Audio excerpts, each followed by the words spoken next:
বাংলাদেশের বর্তমান সরকারকে দাবি জানাচ্ছি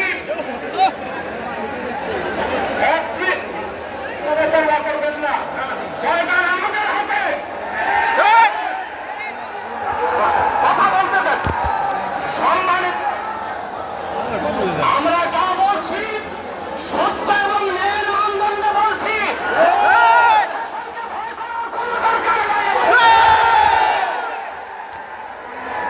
বাংলাদেশ সরকারকে রাষ্ট্রীয়ভাবে জাতিসংঘের কাছে প্রতিবেদন করতে বলছি। 57টি মুসলিম রাষ্ট্র থেকে বাইতুল মুকাদ্দাসের ইজ্জত রক্ষায় মুসলিম সেনাবাহিনীর সদস্যরা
সম্মানিত সুন্নি জনপদ